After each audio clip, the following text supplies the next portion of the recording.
guys, it's Madison. Welcome back to my channel. Yes, I'm filming this at home. I came home for the weekend. That's not the point.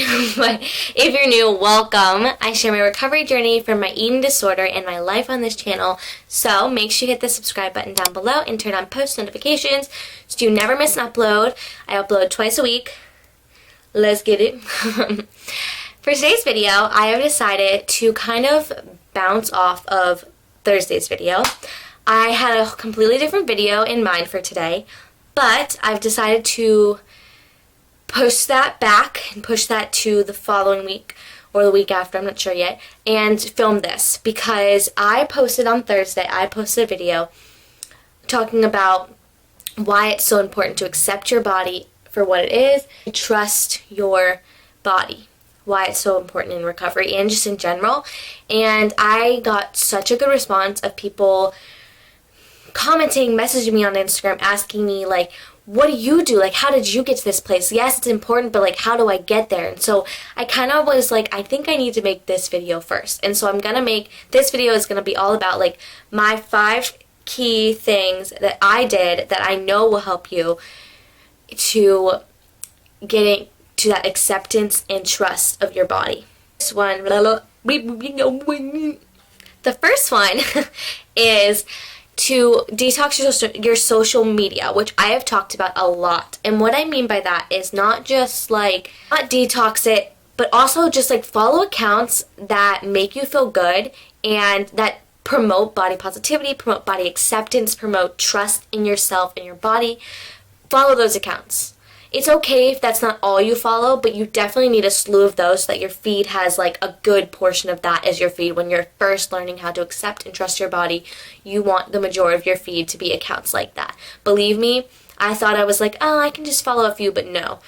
Not until I followed, like the majority of my feed was those kinds of accounts. Until then is when I actually started to accepting and trusting my body. It's not the only thing that worked, but that is one of the major ones. And I still follow some of the accounts today. I don't follow all of them. I'm going to name a few, so if you don't follow them, I will link all of them down below so you guys know. Mary's Cup of Tea. I love her so much. She is the epitome of body positivity and body acceptance. Follow her down below. Conquer with Court. The best. Also amazing. Great lady. Bree Shook. I love her. Helena Rose, holy moly. Helena Rose is like honestly my favorite. No Food Rules, that's a good account. It really makes you really think about like positivity and trust in your body and like really listening to what your body wants. Number 2 is to recognize the fact that your body is going to change and will not be the exact same every single day. And that's okay. And you have to accept that. Okay. Tomorrow my body's not going to look the same. In an hour my body's not going to look the same. So you recognize it, you think about it, and then you accept it. Oh, it sounds easier than it is. Believe me, I know. But one of the things that really helped me with that is after recognizing it, moving to accepting that, is realizing that like there is nothing you can do. As much as you restrict, as much as you do any kind of disordered behavior, there's nothing you can do to affect if your body changes or not. Because even when I was restricting extremely and I was very, very disordered, my body still changed. Even though I wasn't eating very much, my body still fluctuated because your body just does that. I mean, yeah, you can control it kind of, but not really. Number 3 is to distinguish the difference between your body and your worth. Your body does not equal your worth. And that's something that I really had to work on because it's true. You have to distinguish the difference. Your body is over here. Beautiful, whatever you want to describe your body as. Hopefully it's good things. Your body is over here. And your worth is over here.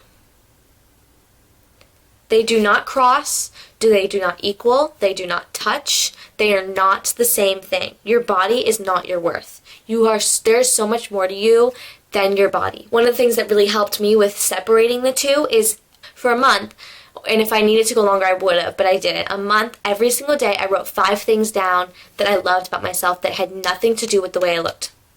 Nothing. It's okay if you had repeats, as long as you weren't writing the same, like, 5 things every single day, but you can have repeats and everything, but 5 things each day for a month that didn't have anything to do with your physical appearance, your body, anything. And it really, really helps you separate your body from your worth, because by writing those things down for like 30 days, you realize that, wow, there's so much more to me than what I look like, than what I weigh, than my body shape. Like, there's so much more to life. There's so much more to me. I have so much more to offer the world than that. And honestly, people don't care too. And so that really helps, like, to distinguish between the two. Number 4 is kind of weird. I did this for about a week. You can do it as long as you need to. But basically what you do is in the morning or at night, whenever, you take your clothes off, look yourself in the mirror, and you have to name 5 things that you like or love about your body. So I know I just was like, well, you just said to distinguish between yes, that's important too, but it's also important to point out the things that you love, and then also point out the things that you're not a fan of. Because it helps you recognize, like, okay, so this is what I like and this is what I don't really like, but it helps you, so like when things come up, you know, like, okay, well, I already know I'm a little sensitive about that part, but that's okay, because it's okay to feel that way sometimes, but I don't have to do anything about it. That's what you ultimately have to do, and it really helps to do that. It sounds weird, but it really helps. And then the last thing is to challenge yourself daily. And that's something I've used in a lot of my top 5 things, because if you work really hard at trying to distinguish between the two and get towards acceptance and trust in your body and of your body and trust in your body, and you don't challenge yourself, it's not going to last. Because the minute you challenge yourself, after you've gotten to this good place where you accept your body for what it is and you trust your body, the minute you challenge yourself or you go out of routine, you're going to fall back into old habits. You're not going to accept your body anymore. You're going to be like, I'm ugly, I'm fat, I don't trust my body, it screwed me over. But that's not true. So you have to, throughout the process, you have to keep challenging yourself like you normally would, even though you're trying to get towards accepting and trusting your body. It seems like it wouldn't help, but it actually really helps, because if you don't, the opposite will happen, and you'll end up spiraling back down into a big old hole. And believe me, I totally was like, I'm not challenging foods and challenging to accept and trust my body. No way. But I did it, and I promise you, it helps. It actually helps when you challenge. It's not a short process. It's not going to be an overnight thing. You're not going to be like, oh, I wake up the next day and like you're all of a sudden accept your body for what it is. You trust your body and everything. But it also doesn't have to be a forever thing. You get to choose how long it takes. But that being said, I also want to stress, like I did in the last video, that accepting your body does not mean you have to love it all the time. So learning to accept your body for what it is and its changes and its fluctuations and from day to day, hour to hour, minute to minute, whatever, is not the same thing as loving your body every day. Because I don't love my body every day. No one does. But everyone has bad days where you're having a bad body image day, or just bad day in general where you're not a fan of the way you look. And that's normal. But it's not doing anything with those feelings is what we want to get to. And that's why you need to get to a place where you accept your body. Because if you get to that place and you have a bad body image day, you're less likely to engage in those bad behaviors again, because you're in a place where you're good with your body. You're just having a bad day. Like I said in the last video, it will not screw you over. It knows what it wants. If it's asking for something, if you're craving something, you need that. If you're craving something, you get that for yourself, because your body's telling you that's what it wants. So if you're craving something, give that to your body, even if it's scary, even if it's hard, even if you already had it today, give it to your body. It wants it. That's why it's craving it. Cravings are not bad, and I could not stress that enough. So listen to your body, trust your body. It knows what it's doing, and accept your body. Those are my 5 key tips that helped me get towards accepting my body for what it is and trusting in my body. And I know if you guys do them, they will help you too. You might get there after only doing one of them, or you might have to do all 5. I don't know. Everybody's in a different place, but those help so much, and they were recommended by my nutritionist too, so they're not just Madison making up crap. Like, they actually worked.